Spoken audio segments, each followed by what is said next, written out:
there, guys. Welcome back to Younes Talks Football. Welcome back to a brand new video. I hope all of you are doing well today. It's a double upload day because it's been a couple of hours of the morning and things have already kicked off left, right and centre, right?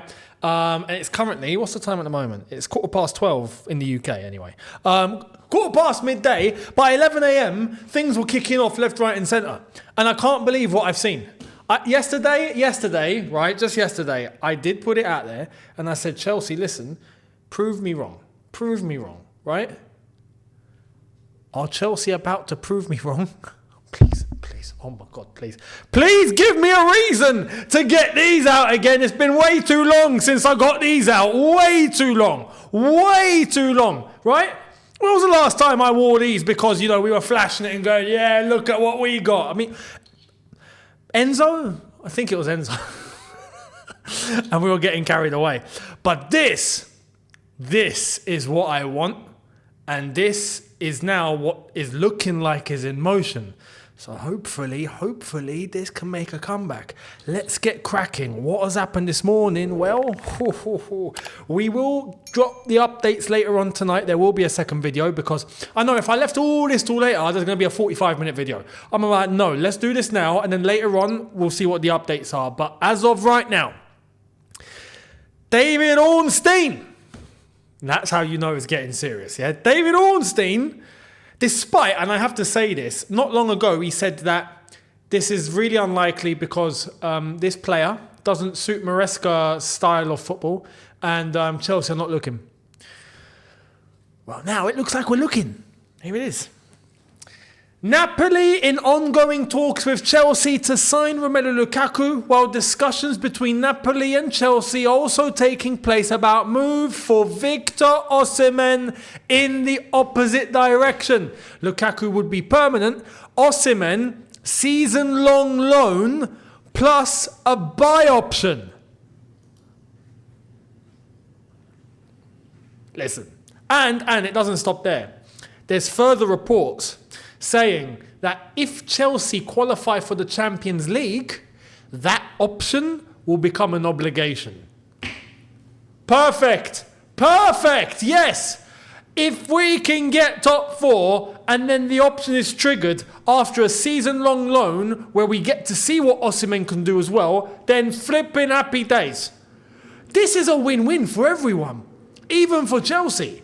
A season-long loan. Mate.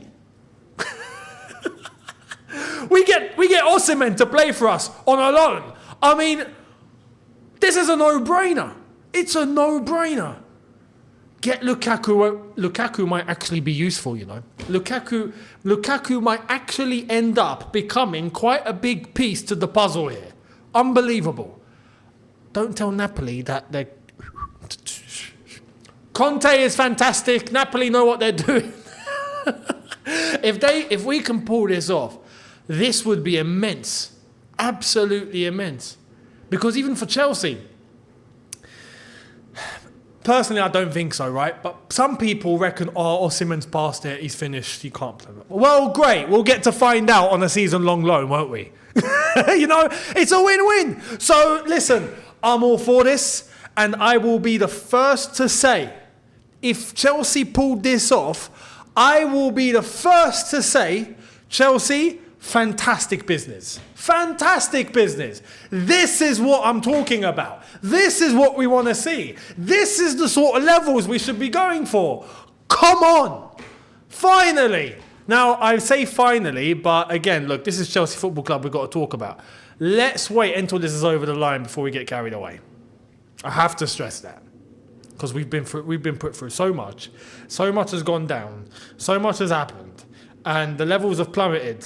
And you never know, right? I will believe it when I see it. But if I do see it, I will believe it. I will praise it. Absolutely. So let's wait and see. Hopefully, this is going to happen. Ben Jacobs has given his verdict on this too. Osimhen wants Chelsea over PSG if club-to-club agreement can be reached. Napoli have raised the possibility of the deal becoming an obligation should Chelsea reach the Champions League next season. And I'm all for it. Because if we reach the Champions League and Osimhen is a big part of that, well, keep him. Pay them the money. No problem. And I honestly believe he will. I think he'll come to the Premier League and kill it. Now, not kill it. I'm not going to say he's going to get 45 goals in the season. But I think he's going to do really well. If he comes to the Premier League, I think he's the sort of striker that will get defenders, trembling a bit. And I think he has so much going for him. I think it would work, man. I really do. I really do. So, bring Chelsea, bring. Now, it doesn't end there because, like I said, by 11 a.m. this morning, UK time, things were kicking off left, right and centre. So let's dip into some of the other stories. And then later tonight, we will see what the latest update is and what's happening and whatnot. So make sure you leave your thoughts in the comment section below. Here's news coming out of Germany. Chelsea and Aston Villa have submitted concrete offers to Maximillian Beer. 2 more top clubs from abroad have made contact in the last hours. Leverkusen still in the race, but no club has started negotiations with Hoffenheim yet. No total verbal agreements with the player have been reached. Final decision within the next 14 days. The 21-year-old talented striker with a release clause of 30 million euros. Well, if he's got a release clause of that low, then there's no really much point talking to the club anyway. Just trigger the clause. But, I don't know. Listen, Maximillian Beer, for me, would be a great second striker to have. For me, look, I might be asking too much now, yeah? I might be asking too much. I would love if we could get Osimhen, if we were to have a Beer, and if we had Mark Yu. I think fantastic. And that does open up the option to use Jackson as a left winger, where I think he actually belongs. Now, some of you would say, okay, well, where would Nkunku fit in all of this? Well, I think Nkunku, depending on the formation and the shape, right? Nkunku, for me, belongs behind the striker. Yeah, I think that's his best role, in a 10. So I'm not actually going all guns blazing and really, really considering Palmer to play in the middle. I wouldn't mind if Palmer was still on the right. I really wouldn't mind. Palmer and Nkunku in the middle. Jackson on the left, I wouldn't be entirely against. Like I said, I'd be happy with that. Because I think that's his best role. And if we were to go out and get a left winger, look, for me, I'll be honest, Sterling and Mudryk, don't cut it for me. Simple as that. I know if we were to ship off Sterling, that would actually alleviate a lot of financial pressure because he's on high wages. And Mudryk, for me, I think is a failed experiment. I'll be honest. Now, you never know. Maresca might turn him around. It's possible. I ain't got high hopes, though. I'll be real. I ain't got high hopes. So, for me, that front line, with those options as striker, I'd be happy with. Now, would we still be going in and getting a left winger? Maybe. And then for me, I think after that, our business is actually all right. So, listen, I would be for this, but I've got a feeling that I'm asking too much here. And I've got a feeling that if it's not Osimhen, then Beer might be the option. But for me, I want Osimhen. Up the levels around here, please. So, let me know your thoughts down below. Conor Gallagher. We have news. Here it is. Atletico Madrid and Chelsea are now in direct talks for Conor Gallagher deal. Negotiations underway for package worth around 35-40 million euros. Add-ons included, requested by Chelsea. Gallagher on top of Atletico list as revealed in May, now getting closer. Listen, I think we've seen the last of Gallagher. I think he's gone. This does honestly make me sad. I honestly do think there's a role for Gallagher in the squad. I do, man. I do. I think you bring Gallagher on with 25-30 minutes to go and he wreaks havoc and allows you to see the game out. I think that's a part of the squad that you absolutely need, and I don't feel like there's anyone else in the squad that does that. I just don't. So I would love to have kept him at least for one more season. Honestly, I think he'd be more than happy to stay at Chelsea, but I don't see him staying at Chelsea because Atletico is actually a really good place for him. He gets to play consistently. He gets to play with a manager that's going to use him perfectly. He gets to play Champions League football. He gets to do it all. And yeah, he's in that first 11 without question. I think it'd be a really good move for him. And that's a shame. In a summer where we know we're going to be seeing the back of Chalobah and Gallagher. And on top of that, there's another player who's now up in the frame too. Here it is. Let's check this out and then I'll wrap it up together. Chelsea will consider selling Ben Chilwell for the right price amid doubts over his suitability for Maresca's style of play. It's actually quite incredible that in the space of 3 years, the entire Champions League winning team has disappeared. The whole team is gone, right? Except for Reese James, Ben Chilwell. Ben Chilwell goes, and anyone even connected to that team back then is gone. Incredible. That's actually quite fascinating. How has that happened? But I'll be honest. I actually, for this, I actually agree and don't think Chilwell's going to suit Maresca. I actually don't think he will. I look at Chilwell and I think, yeah, he's probably going to be more of a liability.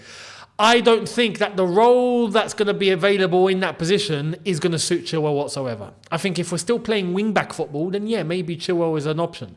If you're playing strict, rigid back four, then yeah, Chilwell's an option. The way we're going to be playing, Chilwell is just not going to suit it.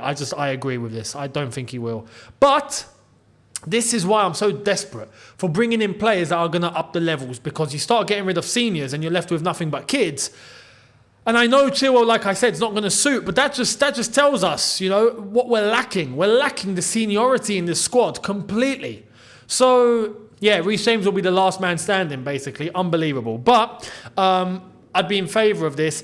There is talk about a left back from France, but that's very premature, so I'm not even going to entertain that. We'll see what happens. Later on tonight, there will be more, I'm sure, so let's see what happens. Now, Reese James, talking about him, talking the devil, here's the latest on him.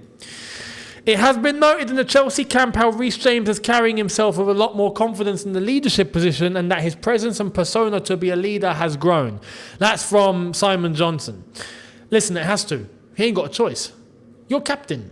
And up until now, I'll be honest, he doesn't seem like proper captain material in terms of the attributes that a captain should have. I think he's a good example on the pitch, but you need to be a good example off the pitch. You need to have both. And I feel like he lacks in that. Now, if he's improving in that, then fantastic, because he's not got a choice. You've got to step up to the plate. Come out your comfort zone. Come out your shell. Be vocal. Even if you think you sound stupid, you have to lead. You have to lead. So say what needs to be said, do what needs to be done, and play how you need to play. Lead by example on the pitch, off the pitch, and hopefully he can mould himself into the leader that he's got to become.